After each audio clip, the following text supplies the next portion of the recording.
You were buzzing. It gets going. You were in dude. Minnesota. We started in Wisconsin. Yeah, definitely, dude. I was crossing state lines on that thing. You really boy. were. It was impressive. You could hear the walleye getting nervous, brother. Yeah, I'm trying to think of a good. Oh, dude, I remember this 4th of July when I was a kid. So this 4th of July, I had went to my friend. His parents took me to they had a beach. They had like rented a place in Orange Beach or something down there in Alabama. And it was like, if you grew up in the South, like if you went to Florida or Alabama, like Orange Beach, any of those places, like Panama City, if you went to one of those places, that was like going to the beach, dude. It was like very nice. So anyway, I went and they had blueberries. I'd never had blueberries. I'd never seen blueberries, right? So I'm probably 13 years old, right? I'd seen like blueberry muffin, but I didn't know you could just have blueberries like by themselves, like freelance, like just like a little square, like a small rectangle thing of just completely naked blueberries. Independent blueberries, yeah. Yes. I got you. Independent blueberries. And I tried a couple of them and I was like, oh my God, they're so good. So I ate probably 2 of these little cagefuls of blueberries, right? So later I was like, oh, I'll just sleep out on the balcony, right? Because I didn't want to sleep inside because there was a lot of people staying over. They had like family, friends and stuff. And I started getting like, I don't even know how to say it, like pretty much like diarrhea or something. Blue diarrhea. I mean, I got like, my stomach had never had this before. And so it was like, it loved it, but it had way too much. I bet I probably had 440 blueberries. So dude, I ended up just diarrheaing off this balcony, like at a siding, because it was just flying out of my body. Off the balcony? Yeah, just misting off of this balcony, dude. There was nothing else I could do, and I had to wash my legs with like a towel and a thing of water, and like, it was horrible, dude. Can you eat blueberries now, or did that kill blueberries for you? No, I mean, it took me a while to get back, back around to them, but, it was kind of like, at some point I gave him a second chance, but that was like one of the craziest things that ever happened. I remember was on 4th of July, because I remember that some of them had been used to make like the 4th of July cake. They'd been used for the stars on the like cake on the. Yes, when people do that. Yeah, absolutely. So interesting thing.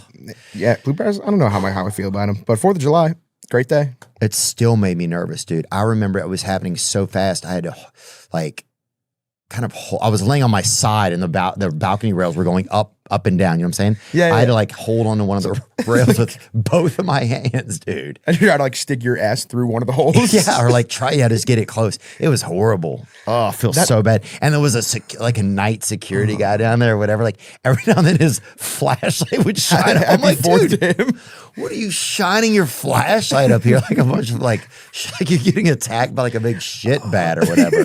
What a bad day for him. You're gonna make him deport himself. Oh, dude. He was very old. I bet he didn't even notice. Yeah, especially, I mean, if you're a security guard in Panama City Beach, you've seen worse. And it was like 300 feet of distance between me and him. So if anything, he was getting like a dusting, like something you'd put on French toast, That's the worst, man. I hate having to poop. Ugh. So annoying. Well, I thought the other day, what if we didn't have to poop? Like, I know it's like a side effect of being alive or whatever. But imagine if we didn't, you could eat as much as you want. Or if it never left your body, you could only have a couple things in your whole life because it would build up too much. Ooh. And carry around the whole life. I'd rather poop. I would need to eat. I need to have all of that. But it's just so much anxiety. Like when you're out at a restaurant or something, yeah, I got to do this. Oh, yeah. Well, it's so scary. Like, my body usually lets me know if I have to poop when I'm at home. Oh, really? I think so. Nice. Like I recently only, the last few years, I've only become one that can poop in public. I've always been a home pooper. Yeah. But now I've learned to do outside as well. Wow. Yeah. Not outside, but like. And do you remember the first place you ever vacationed or whatever? Ooh, first vacation. No, that you took a poop outside, I mean. Oh, I'm not saying outside. I'm just saying like. Oh, yeah, that you took a poop outside of the home, right? So I'm taking, Yeah. the first place you took like a little. I'm always fond of like hotel. I mean, like out like a restaurant or like a gas station. I think it was like a gas station in Alabama. We were doing some sort of road trip for, it was called Barstow versus America. And it was like a 10-city road trip and we were on RV. So literally we had to. So that was when I learned how to do it. It was like, but backwoods Alabama gas station. And it was fine. We got through it. Not poop shame. No. Yeah, I think especially like you just have to realize that everybody's doing it, you know? You really, really do. But it's kind of crazy that everybody's doing it. I still don't believe it.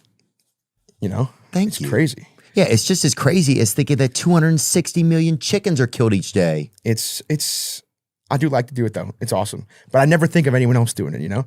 Like maybe one night, me and you were at dinner one night, and let's say, go to the bathroom for 5 minutes. Is he freshening up or is he pooping? Yeah. I don't know.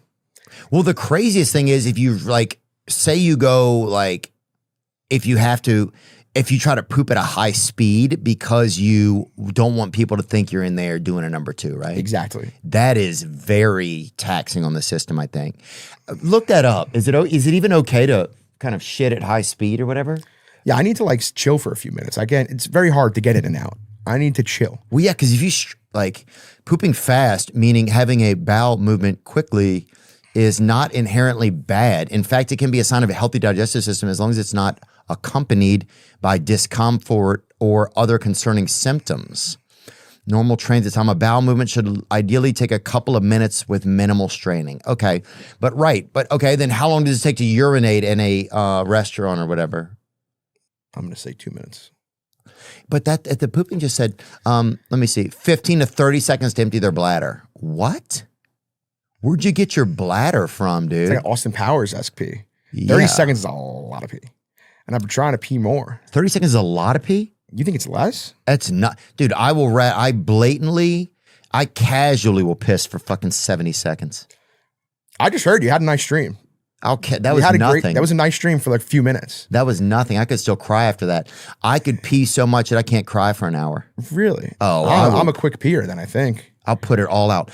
I love to, I think, pee. And so I won't even wear underpants that are really tight anymore because I don't want that added outside influence. Because all natural. Yeah, because it'll kind of like tighten around your bladder, you know? I don't like that. I like to pee as God wants, as I want. You ever done a poop on a plane? Sure I have. Not one that stands up. It's just so compartmentalized, you literally feel like you're playing hide and go seek and having a shit at the same time. Yeah. Because, you know, you're just kind of like... Yeah, you were talking about pooping at a high speed. That's what came into my brain immediately. Was that you're going 400 miles an hour. That's a top speed. It's about as fast as you could go in the world. Yeah. That's it is crazy. Planes are crazy. It's so... I don't even let myself think about planes because they're so... Even planes now are crazy. How did someone even come up with the idea for a plane? How did the Wright brothers even do that? And yeah, in like what did they make it in like 1920? What was flying? But the planes were shitty. A lot of people died right out of the gate. Like apparently there were like 7 Wright brothers, and we only know about 2 of them. So is that actually true? Right there, 1903. Yeah.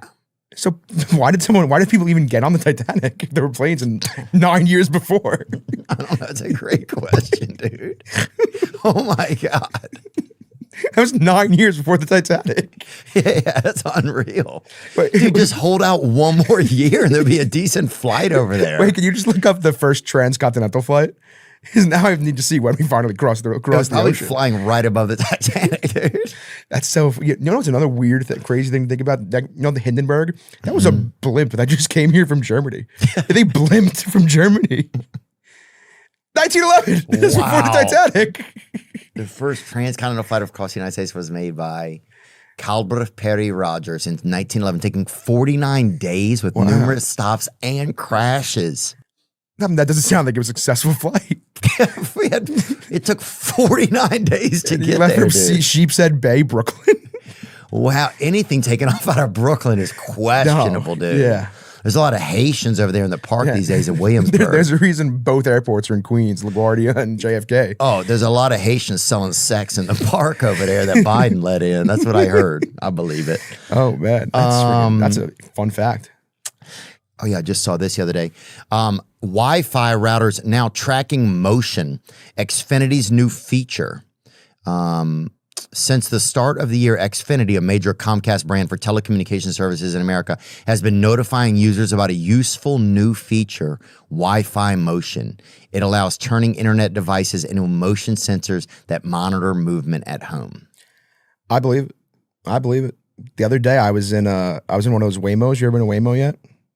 No, I've been in self-driving cars. I was in one in Santa Monica, and they have sensors around them that literally the screen in the car, it not only tracks the cars around you, it tracks the people on the street.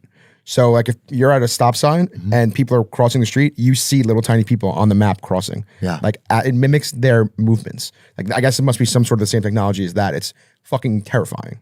Yeah, that sounds super terrifying. They have that too in Teslas where you can see the people, and even if it's a guy with dreadlocks, or something, you see that. It's kind of crazy. Yeah. Like if it's a person carrying a bag or something. But the idea, like, I guess, what are the concerns about this? It says, how does it sense motion? Wi-Fi signals travel between the router and other devices, and anything between them can disrupt the signal. Wi-Fi signals bounce around, and the sensing area is not a straight line, but an oval between the two devices. So it's like if you pass, like, you know, it'll just be able to know where you are in your home. That seems really scary. I guess it could kind of maybe be good for not health reasons, but if people suddenly die, like if they stop moving out of the blue, maybe they could pick that up. That's a good point. You know, like if someone trips and falls or something, like an old person can't get up, like at least notify, maybe that would be a good thing. But how many people are going to forget this even happens? They probably have it activated already in their homes. They don't even know it. And then there's some dude at a call center somewhere outside of Toledo, and he's just watching some hologram lonely dude just jerk off for like the 600th time. He's watching the silhouette just go up and down. I mean, let him have fun. I know. Let the boys eat. And then he streams that to like India or some other country where they, you know, and then you're basically being live streamed. The hologram of you is being live streamed out. It's just like, I don't know. Everything's just getting too crazy, dude. Technology. I'm out on it. I'm not a big fan of it. I mean, it's scary. Like we just had to wear these Meta glasses. We wore Meta glasses to the UFC fight. That's what y'all were doing Meta. there. It was great, but the technology on them it's unbelievable what it does. It's crazy. Like they were telling us there's a feature that it could like if you were talking Spanish to me right now, it could translate it in my ear to me. Yeah. That's wild. It's crazy. The stuff that people are making is crazy. I mean, you have a Cybertruck. That must be, you still have that, right? That must be insane. Oh, it's like driving it down. I mean, dude, it's faster than an email sometimes. You floor that thing. It's like, dude, you feel like literally you could send an email, run, get in it, and drive to a place that you emailed and see if you got there right. And intercept the email. Yeah. It's crazy. It's something. Yeah, it's like you could fucking land in somebody's inbox before a JPEG for sure. Yeah, but I think it's all just scary, and there's no protection for us. That's the scariest thing. There's like, I don't think our government wants to protect us at all. Yeah, the AI stuff too. AI is getting to the point where the new villain in Mission Impossible is AI. That's literally the villain in the new Mission Impossible. Really? So I watched the last one. I haven't seen the new one yet. I watched the last one on plane, and the villain, because it's a 2-part movie. This is the second part that just came out. The villain is AI. It's literally an AI villain. Like, what do you mean when he's an AI villain? Like he's what do you mean by that? It was like he's a computer? Yeah. So the first scene, I think it's these guys these army guys on a submarine, and there's this I think it's maybe the Russians or something. They made this AI system, and the system overrides it and like becomes its own entity and like killed. Like they're sending out a missile, and then the system sends the missile back into them, so all those dudes die. And then it's like it's this AI thing. It's like a AI monster. Wow. It's wild. Fuck. To the point where it's a Mission Impossible villain. Oh, it's definitely, dude, it's getting to the point where all these tech guys, right? They're all like trying to platform. Like, I think they're all they want to put chips in it. It's all going to get to the point where they all own us and they use us as their robot. That's what's starting that. Like, that's where I believe that things kind of seem like they're going, because you have a few tech companies that are going to start to own everything. Yeah. So we're all going to be. And they do too many insane things. Like my buddy Tommy Smokes, this great guy, he fucking puts in obituaries for me on AI, and they send out like an obituary for myself. Oh, it's terrifying. I don't want to see my obituary. When does it say? When does it happen? They had me doing I forgot what it was. It was something in Vegas though. What month? Oh, you died in Vegas? No, that was it. Well, it was like, oh, it was found in his hotel in Vegas, I think. And it's like, I'll send it to you. He sent it to me. They made a long huge obituary. Damn. For myself. January, that's when I want to go. And not this January. Really? Yeah, because it's always a tough month, kind of. I feel like a lot has been fun, and then you're kind of figuring out the new year. And it's big football month. That's a good point. I think the worst month, which I wouldn't mind going, I like to enjoy summer. So maybe, I don't really know. I love every month. Yeah, you're right. It's hard to find a bad month. Maybe April. April's kind of, yeah. I think you're right. There's not much happening in April. Yeah, we're waiting.